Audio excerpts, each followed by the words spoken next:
আজকে Saint Martin মরে যাওয়ার মতো হয়ে গেছে। টেকনাফ কক্সবাজারের মানুষগুলো আসতে প্রবলেম হচ্ছে, আইডি দেখানো হচ্ছে। এটা একটা ইন্টারন্যাশনাল পলিটিক্স।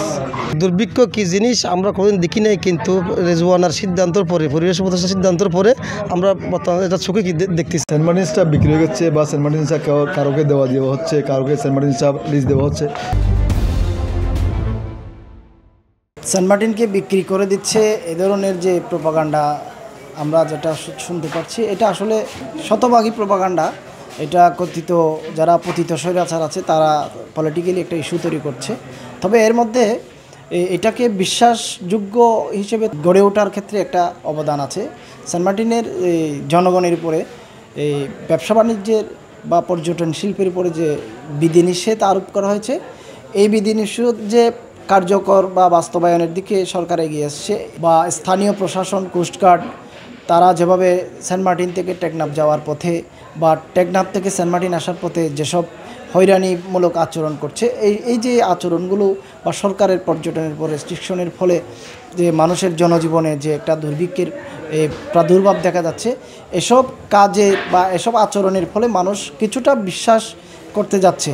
কিন্তু সরকারের ক্লিয়ার করা উচিত যে আমজনতা যেহেতু এই প্রোপাগান্ডায় বিশ্বাসী হচ্ছে, তো আমজনতাকে যেন ক্লিয়ার করে যে আসলে সেন্ট মার্টিন বিক্রির এ ধরনের কোনো ধরনের চিন্তা সরকারের নেই, যে বিধিনিষেধ যেগুলো দেওয়া হয়েছে কেন দেওয়া হয়েছে, এবং এটা যেন সরকার ক্লিয়ার করে জনগণকে।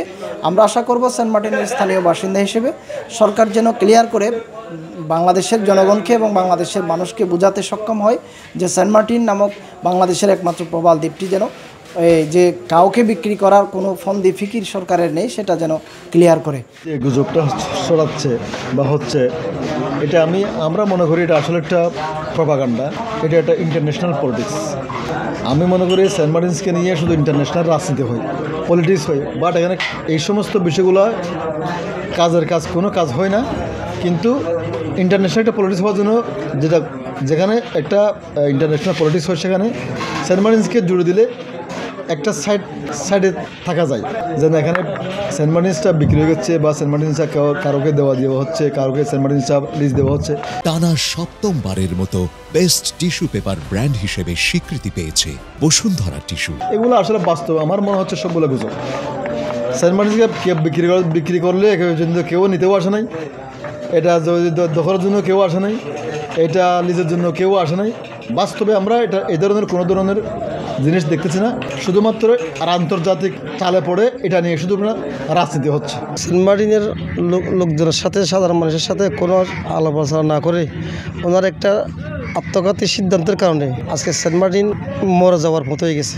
মানুষ না খেয়ে মরতেছে।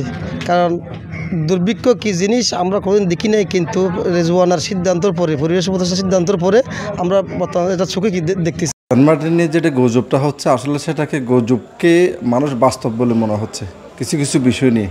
যেমন এখানে যারা ট্যুরিস্ট কন্টিনিউসলি যেখানে বন্ধ আছে, সেই জায়গার মধ্যে আমাদের যে যাতায়াত সেক্টরটা কিন্তু অনেক প্রবলেম সৃষ্টি করেছে।